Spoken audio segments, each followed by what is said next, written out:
You're listening to the State Street Midweek Update. Hello, everyone. Welcome to the State Street Midweek Update. Today is July 30th, Thursday, 2020, in the year of our Lord. We didn't do a midweek update last week. I wasn't feeling real well. I don't think I had the Rona, but I didn't get tested, but I don't think I did. I think I was just exhausted. But I'm glad to be back with you today. We are going to give you an update on what's happening at State Street Community Church and the PAC Center and the preschool and the gardens and the green space, all those kind of fun things. We're going to talk a little bit about what's happening in our community, wish some people a happy birthday and happy anniversary, and talk a little bit about our question of the week, which this week is: what regular or special activities or events do you miss most during the COVID-19 season? So if you have, if you want to answer that, go ahead and write it in our comments here. What regular or special activities or events do you miss during this COVID-19 season? And we are going to, I'm going to add in here my co-host and co-pastor, my friend and your friend, everyone's friend, a friend to humanity, Miss Pastor Becky Crain. How are you, Beck? I'd like you to refer to me that from now on, Miss Pastor. Okay, because people don't know what's happening right now in my headphones. You literally, right before we started this, sent out a mass text to people, and now I'm getting dings constantly in my headphones from you. Like literally right before we started, a mass text goes out from Becky. But I do want to thank you for that. Mm-hmm. So, how are you? How was your week? Good. Yeah, can't complain. Was it really, or are you just lying to me? No, it's good. I mean, it's been a good week. Yeah. It was beautiful yesterday. Did you get to be outside at all? Let me think. Yesterday, what was yesterday? Wednesday. Oh, yeah, I was. I'm outside a little bit every day because I've been taking my dog for long walks every day. Hence why I'm her favorite. But yesterday morning was beautiful. It was wasn't too hot. It was just a nice breeze, and it's been a good week. So yesterday we kind of, I've told you this before, but I don't know if I told everyone else this, but we had this big debate in our family about whether our oldest son Finley, who loves baseball, can play Little League this year. And, we went back and forth. I read all the rules and all the protocols, and it seemed like it would be safe and everything. In hindsight, everything was okay. I don't think they had any outbreaks at the baseball season this year or anything. But the last game was yesterday. They lost in their playoff. But my son, Finn, who so he's not the best baseball player, but he loves baseball. And for some reason, every year he plays, he gets hit with the baseball more than anybody else I know. And this season, he got hit, and I kid you not, 6 or 7 times with the baseball, and the second place person 1 time. And so I don't know what it is, like if that's just his strategy to get on base, to just, take the hit. It works. It gets you on base. It does work. But he's bruised afterwards. But But kind of glad to have baseball season over, quite frankly, because, again, it's kind of, we're all pivoting and getting ready for school season and all that kind of stuff. So anyway, I hope everyone else watching and streaming with us is doing well. We are here at State Street kind of in this in-between. We've started our live in-person gatherings again, but we still do most of our stuff online. Most of our attending is online. We have about 75, maybe 80 people here on a weekend compared to what it was before. Over 300 is significantly less. But we have a lot of people joining us online. And again, wherever you're at, however you're taking in this content and streaming with us here at this community, this faith community, we honor that and we love you. We miss you. And we're in this together and we're going to get through this. But Don Mitchell. Hey, Don Mitchell. Don Mitchell just commented. If you know Don, Don's son, Ian, was on our team. And Don says he took his hits like a trooper. He did. Took it. Like I would have cried a lot more than he did. So we have, if you're new with us this episode, every week we wish happy birthdays and happy anniversaries to people in our church, in our faith community, because we want to honor the day that they were born or the day that they made commitments to each other, because this is a special day and a special thing for us. So we're going to wish a couple of people a happy birthday, and then we're going to wish 4 couples a happy anniversary. These are couples in our community, in our faith community. We love you guys, and we hope you have a great week. But these are your birthdays either today or coming up in the next week. So happy birthday goes out to Crystal Alvarado. Happy birthday. Happy birthday. Joelle and Nye, it's your birthday. Happy birthday. Sunday. Jesse Lee Crain, it's your birthday coming up. He's my kid. Yeah, no, I know. He is your kid. And it's his birthday. So you guys have a birthday pretty close to each other then. We do. And Grace's was last week. So, Yeah. but we didn't do last week's midweek update. So, No, so we didn't wish. We did send her a card though. We did. So, All right. Happy birthday. Is Jesse going to do anything? Are you doing anything fun for Jesse's birthday or no? I haven't gotten an invite to the party yet, so. Because he's just a party animal, him, you know. What, is he turning 15 or 16? Yeah, 15. Most 15-year-olds would like literally kill a man. They'd gut a man to have their pastor at their birthday party. So I mean, I'll ask him how he feels about that, and offer that up to him. Yeah, if he wants me to come over. We can't hug. It's not so you can give him a great big hug. He likes that a lot. All right. Happy birthday goes out to Jada Walker. Happy birthday, kiddo. Happy birthday. Mason Deckard. Happy birthday, kiddo. And Michelle Siri, who makes some of the best baked goods. I've had her cinnamon rolls, and I think her glass Tupperware thing that she gave it to us in is still missing, and that I've got to find. I see you. I honor that. I receive that. I will get that back to you as soon as I find it. Michelle Siri, thank you so much. And then we got some anniversaries. It's your anniversary. It's in my headphones. All right. Happy anniversary on July 31st goes out to our friends and your friends, Roger and Amy Jackson. Happy anniversary. Congratulations. Yeah, congrats. First, and you know what? Fun fact. Yeah, give me a fun fact. Throw it at me. Pitch it right down the center, that fun fact. I don't know if it's really like a fact. I mean, it is. My niece is getting married tomorrow. Yeah, Miss Karen. Which is July 31st. And Amy's in the wedding. Well, you know, here's the fun thing. The 31st is her anniversary. So I know, but what you could do is impress her and be like, hey, it's your anniversary. I brought you a card.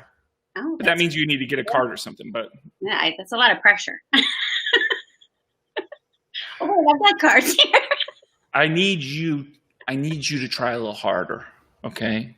Pull from within, Loucks, as my wife always tells me. Pull from within. All right. We got another anniversary coming up. John and Jane Slater, Mr. and Mrs. Slater. Happy anniversary. As you all know, if you're a part of this community, John is our garden director over at Brighton Street, and Jane is as well. And they just this week were John and we pay Aiden Moros as an assistant out there, and they were delivering corn out to different neighbors and stuff like that, and it was really cool.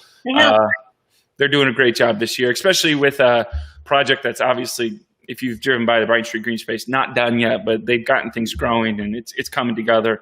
I'm super proud of the work they've done this year on that. But John and Jane Slater, two of my favorites. Happy anniversary, guys. Mike and Debbie Oheim, happy anniversary. Have you seen them? I have not seen them. I missed them. They were in Florida for a long time. And then, yeah, I know. And you got the Rona and everything. I'm just saying, I do miss them. Seeing their names, I miss them very much. Happy anniversary, guys.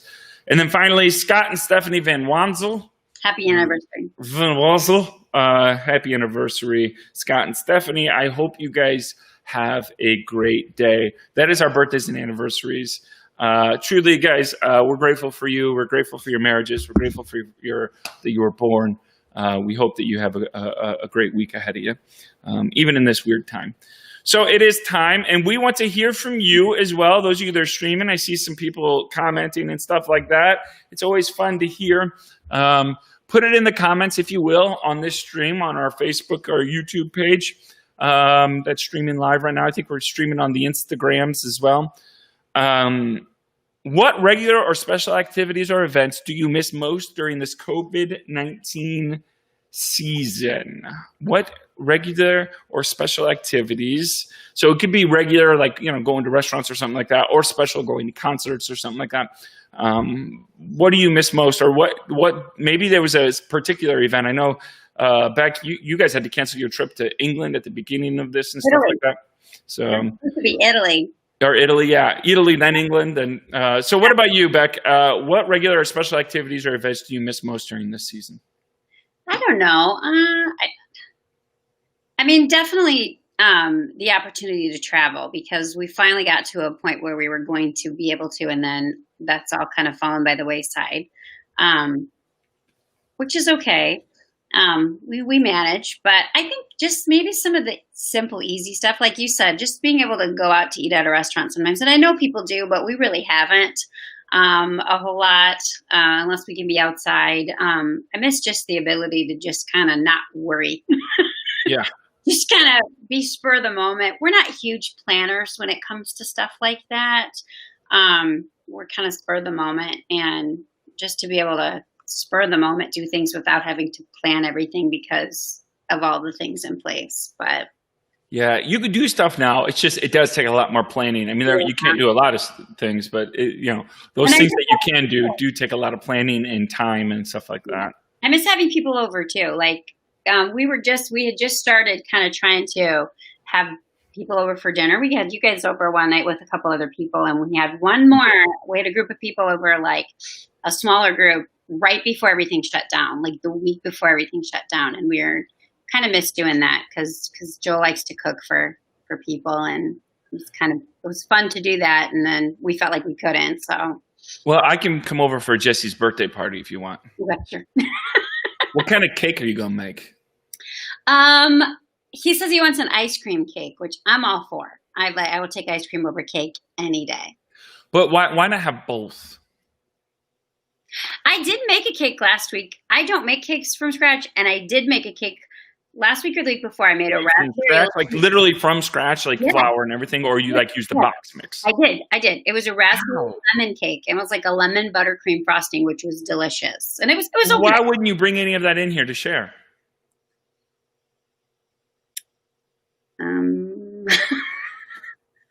Because that sounds delicious, and I don't know if you've noticed, I've gained weight, and I'm gaining weight not by being disciplined. I'm gaining weight by eating things like raspberry lemon cake. So I would love to maybe perhaps partake in.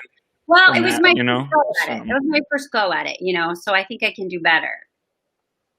Okay. Well, next time, do better by bringing in more cake. Okay. The thing that I miss, I was thinking about this, and the staff knows this, but we talk about self-care, things that you kind of have to do in your life to kind of just care for yourself, make sense of life. I'm not real good at it. I don't take a lot of time off. I typically, especially because I picked up a part-time thing here, hosting a radio program, but I'm just not great at it. And I like to work. I love my job. I like working. I like being busy. So it's not like a woe is me. It's just my personality. I like to work. But I do get in over my head sometimes, and I do get stressed, and I get anxious and things like that. And so about every 2 to 3 weeks, when things weren't bad, I would go to a movie by myself. Typically around noon, I would take a longer lunch break. It didn't have to be a great movie. Honestly, it didn't. If it was just a silly comedy, I didn't care. I love going to movies. I love movies. I love just the immersive experience. I love the darkness, the popcorn, the drink, the phones off for 2 hours. I have that space and that time. And I miss that because I can't find anywhere else to get that. Not that we've literally watched everything on Netflix. So it's not that we're not taking in, content and stuff like that.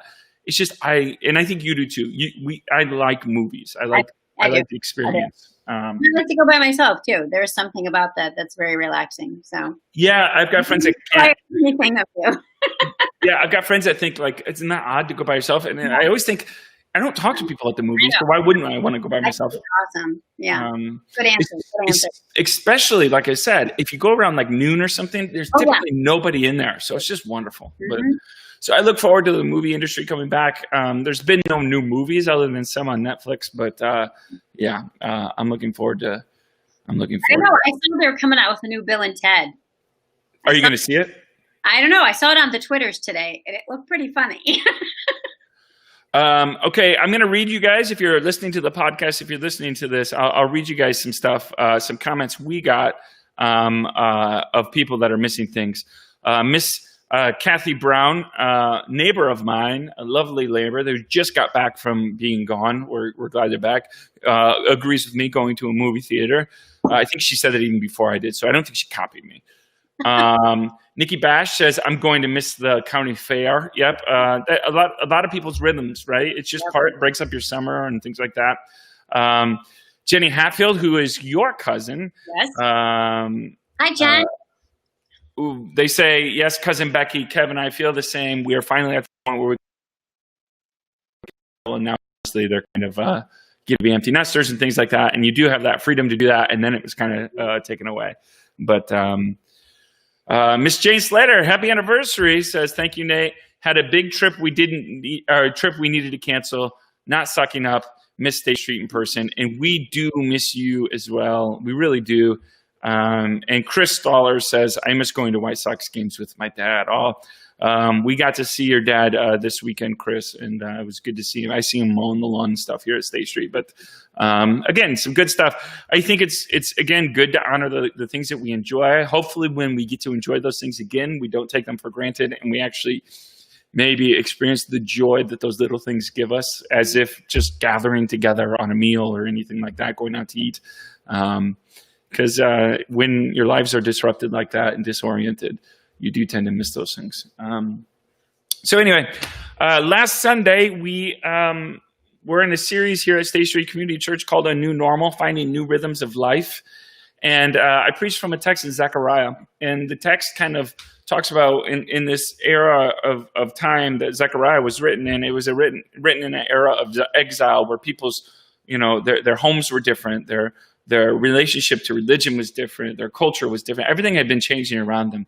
And Zechariah gives them this kind of, it's over a certain amount, it's kind of a pericope over a certain amount of verses, but he gives them these three different pieces of advice. And he says, don't give up, don't be afraid, and don't lose courage. And I think it's a good reminder for us now as we're navigating in COVID-19 and also just culturally in our country, lots of important movements happening right now, lots of important things happening in regards to politics, but also race and healthcare, all these kind of things. As we're navigating these different kinds of realities around us, I think some of us can get very excited about it. Some of us can be very fearful about it. Some of us can be very angry about it. And I think it's a good reminder for all of us, because I think that those are probably similar reactions to our ancestors in the faith as well, to don't give up. Don't give up on your emotions. Don't give up on seeing these moments through. Don't be afraid of them. It's okay to change. It's okay even if you say, I don't understand it. I don't know where we're going. I'm confused. Maybe I'm a little bit I live with a little bit of trepidation about the future. It's okay. And don't lose courage. We talked on Sunday about Abraham Lincoln. If you didn't watch this sermon or listen to it, you can listen to our podcast. But I was listening and watching some things on Abraham Lincoln.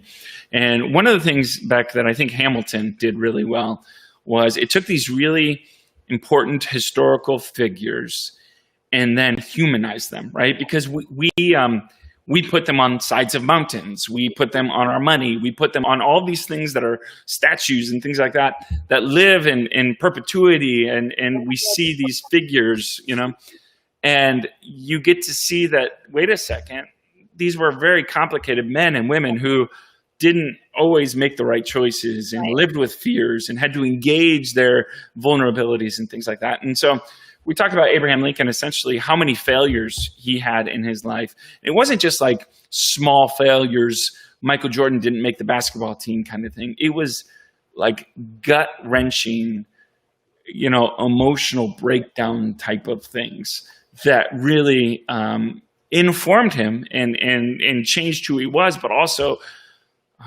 he kept moving through them and he kept going and let them inform him. And I just, for me, it was a reminder that life is hard right now for many people. Rent is hard. The economic numbers aren't great. We've got still 10% plus unemployment. Lots of stuff that's happening around our community and stuff like that. And we talk every week to families at our food pantry at the PAC Center. People are hurting, and I hope people don't give up, and they don't lose heart, don't fear, because the final story is not written yet. So, what do you got? Anything back? Anything from last week that hit you or anything? We were talking about it. What we were talking about yesterday, because we were talking about something yesterday about, and now I can't remember. Sorry. It's okay. It's okay. It had to have been memorable. We were just talking about the sermon yesterday, though. Yeah, we were. Remember? Yeah, because you asked for a history book recommendation. We were just talking about how, and I think it goes to that. I think because it's hard to be vulnerable, and because we're often afraid, it manifests itself sometimes in anger. And it just seems, and you mentioned that Sunday, that just seems like everybody's so angry all the time, and like we're not able to just have real conversations because everything is just super, hyper to the, nth degree. I know I didn't say that well, but. No, I 100% agree with you, and you're right. It's just everyone I talk to is angry, and I feel it in my. I don't want to point fingers, because I feel it in myself too. I'm anxious. I'm angry, because life has been disorienting. It's harder to be vulnerable when everybody's angry. So I think so. And again, and you don't want to pretend like your anger is not there. I don't think that's helpful to mask your feelings. I think we just need to engage them and ask why we feel angry, and figure out what it is. And it's okay to say, I feel that the thing that's stemming my anger is a selfish thing. It's okay, but it is what it is. There are selfish things in me that come out, and we talk often here about our comfort being, sometimes our highest priority. And when my comfort's messed with, then I get angry, or I get upset, or I get, dissatisfied. And, but again, it's, I think courage, though, this idea of courage that we don't often talk about is, actually having a clear mind of what it is in front of you, and knowing what it is, and knowing that you're upset about, what's happening, let's say, in politics or the culture, and saying, you know what, I'm not going to lose heart, even though I fully embrace the moment and I fully understand how complex it is. I'm also not going to give in to the spirit of cynicism, or I'm not going to give in to the spirit of hatred towards another person, or to fail seeing the imago Dei in another person that disagrees with me politically or religiously and stuff like that. I think that takes courage, especially I'm not always sure that in our culture we admire the peacemakers anymore. Right. So there's great platforms being built by personalities that are quite literally built on hatred, and built on division, and pointing out the flaws in other people. So, and that's just not the ways of Jesus. So we're continuing our series. If you want to join us on Sunday, you're welcome to come either online or in person at State Street Community Church in downtown LaPorte here. We are a just and generous expression of the Christian faith, but we embrace you and invite you wherever you're at, whatever brings you here, whatever questions and doubts you have a place here. And we're going to continue our series on a new normal, finding new rhythms of life. Our services are at 8:30 and 10:30 on Sunday morning.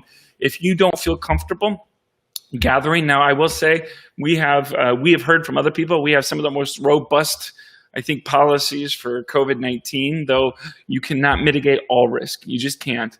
But we do have social distancing. We've got our masks. There's obviously a state, county, and city mask mandate and everything right now, though we don't mandate our masks when you can socially distance. And our sanctuary is socially distanced. It's at 7 foot, chair clusters are 7 feet apart. We also have our backyard, which we just bought a TV. I just bought a new speaker for that TV, so it's a little louder. We got some feedback, a new cord that'll push it back over. We'll have that underneath a tent and stuff like that. If you would prefer to watch it outside and be outside during that service, you are more than welcome to. And if you do come on Sunday, do join us outside in the backyard. We have a beautiful backyard. And have some drinks and just chat and stuff. Yeah, it is fun. it was just good to talk and catch up, wasn't it, on Sunday? Just to see some people we hadn't.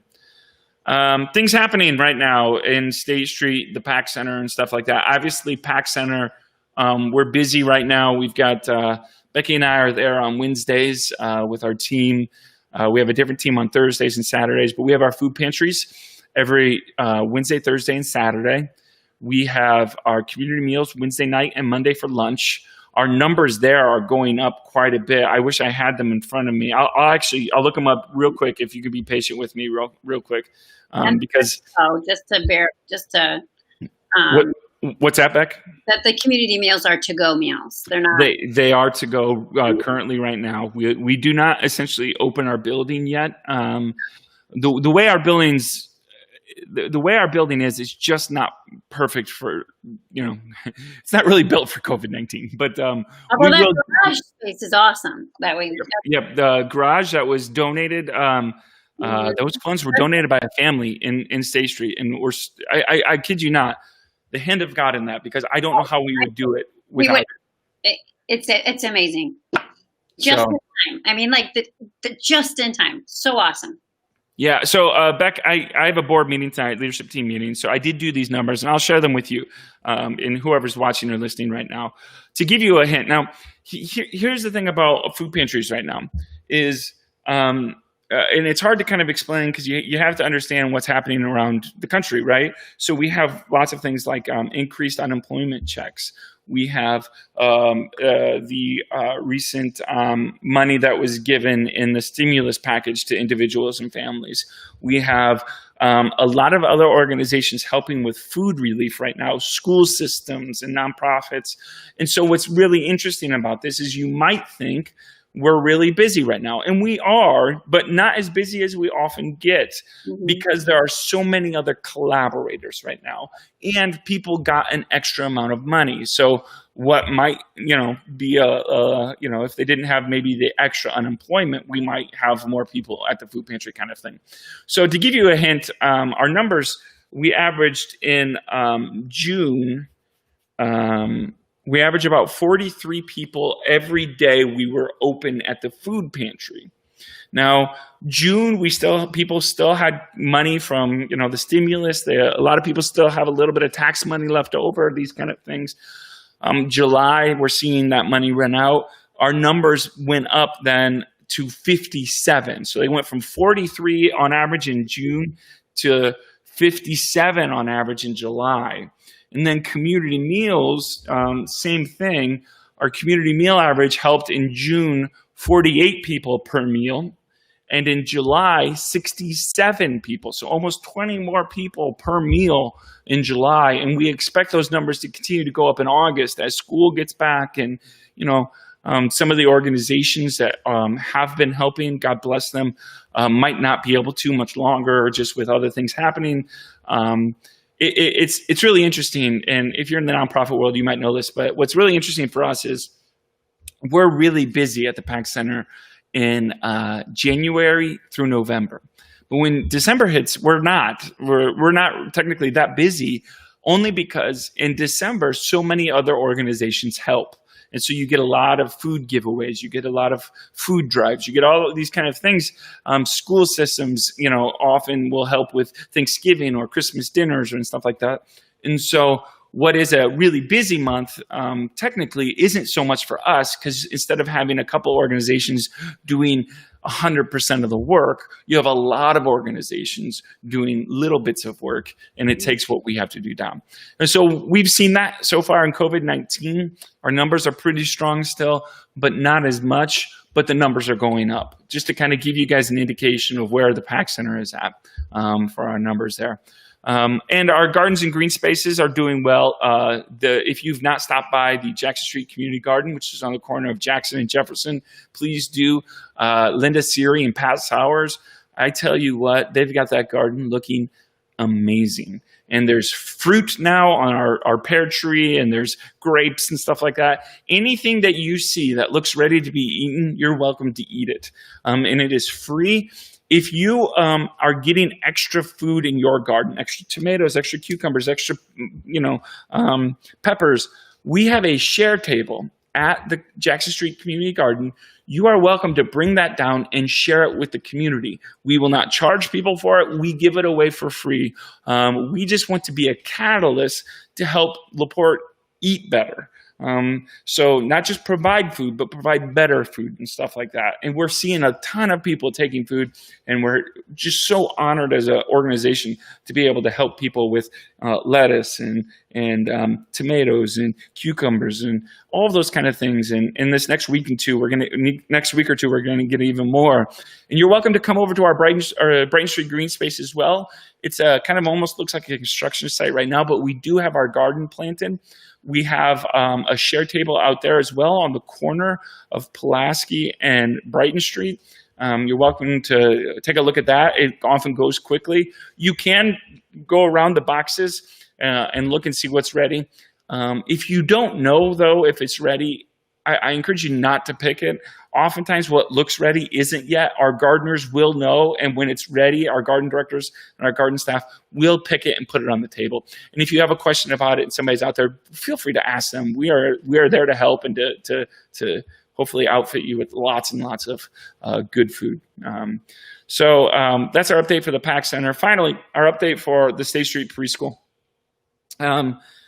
Those of you that are preschool parents, we if you don't know this, State Street Community Church also runs a virtue-based preschool, and we are led so brilliantly by Miss Kathy Clays, and we've been waiting on the school systems to kind of give us some guidance on what they're thinking, to have a little bit of collaboration, but also continuation for policies and things like that.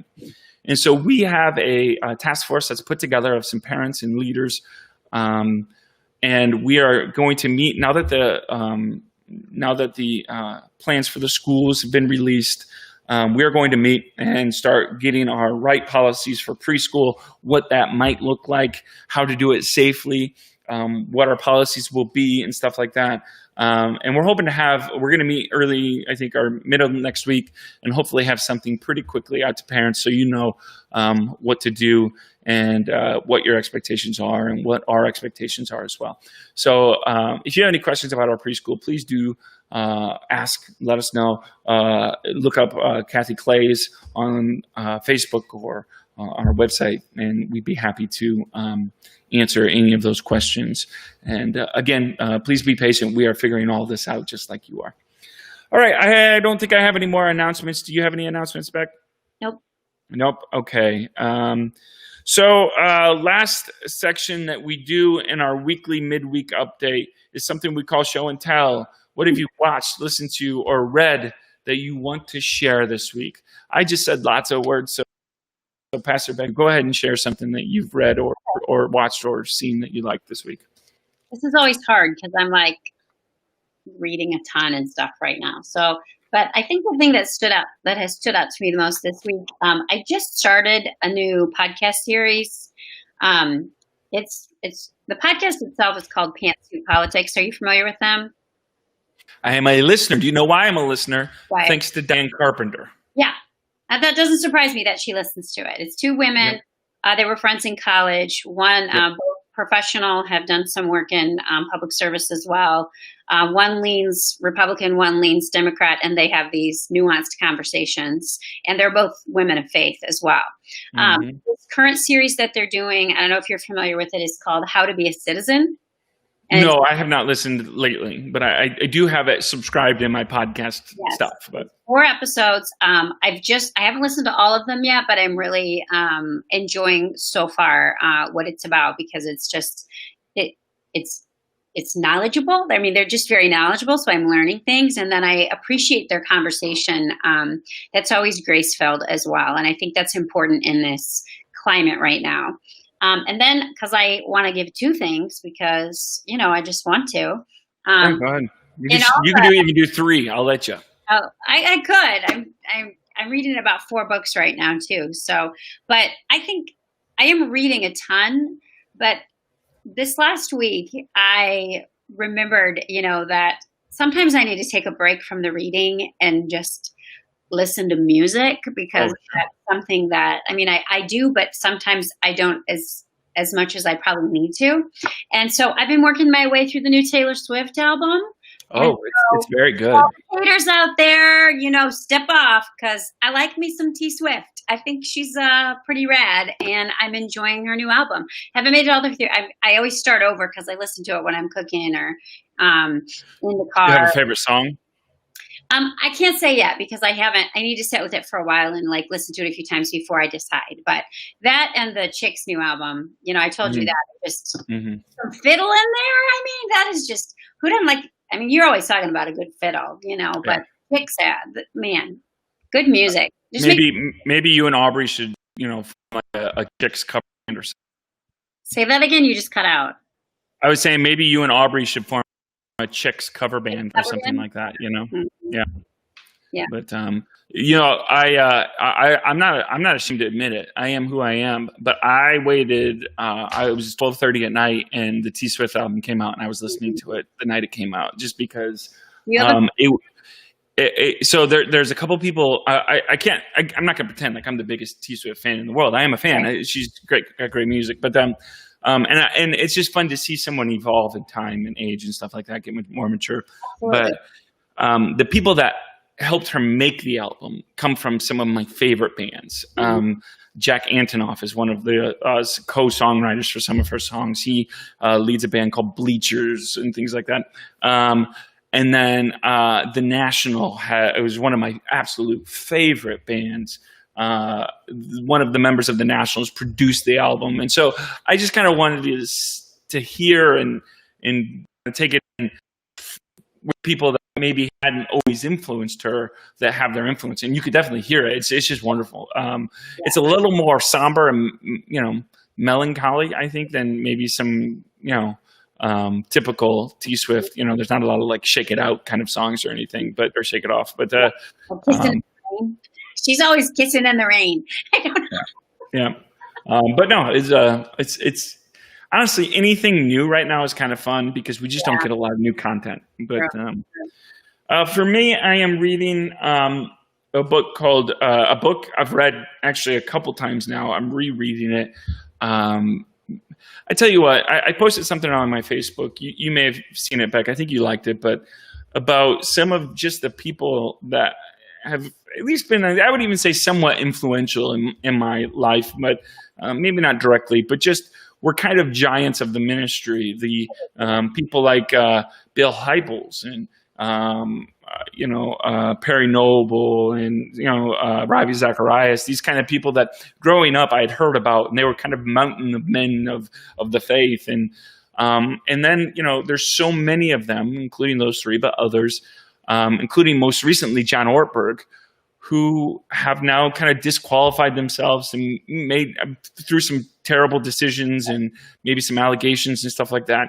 And and again, maybe this doesn't hit people as hard, but as somebody that's a pastor, that you read these things and you maybe look up to some of these people, you just kind of, I get discouraged about it. Not that I require perfection, me, I don't at all. But some of the decisions made are just so awful. And I think, come on, there's a clear, better, wiser decision there. But I also want to be humble enough to know that I've got the same potential. But anyway, I wanted to read kind of invest back into a book that I was reminded of years ago that I read called The Pastor by Eugene Peterson. I don't know, have you read it yet, Beck? Pardon me? Have you read The Pastor by Eugene Peterson? I haven't, but I've read other things by Eugene Peterson. Okay, I would recommend it. Honestly, put it on your list this year to read because it's just essentially about him and his being a pastor. Eugene Peterson obviously wrote The Message. Later in his life, became more of a kind of an academic, but spent most of his life in a very kind of small church, unnotable. He was notable for some of his academic success, but really in a church, world, he spent it with the same kind of amount of people and loved them and talked about how their seasons of ministry sometimes obviously are great, sometimes they're not. Sometimes you can't imagine doing anything else. Sometimes you just want to quit. And I just love the idea of a consistent presence, not only as a pastor, but also in a community, to say, you know what, we don't always agree politically and spiritually and all these things, but we're together. And we're going through this together. And we're not worried about what's going to drive us apart, because we know that our faith brings us together in spite of our differences. So it's been a really nice, I think, helpful read for me in this season to just kind of center my pastoral heart a little bit on, I think, somebody that probably got it right more than not. So, but I'd recommend it, even if you're not a pastor. Great book, Eugene Peterson, great writer anyway, but worth reading if you are looking for a book. So I don't think I have anything else. Do you have anything else, Beck? Nope. That's all. No. All right. Well, thank you so much for listening and watching our podcast. We love you guys. We miss you. Those of you that'll be here on Sunday, you do not have to register anymore. We've got enough space. We'll see you then.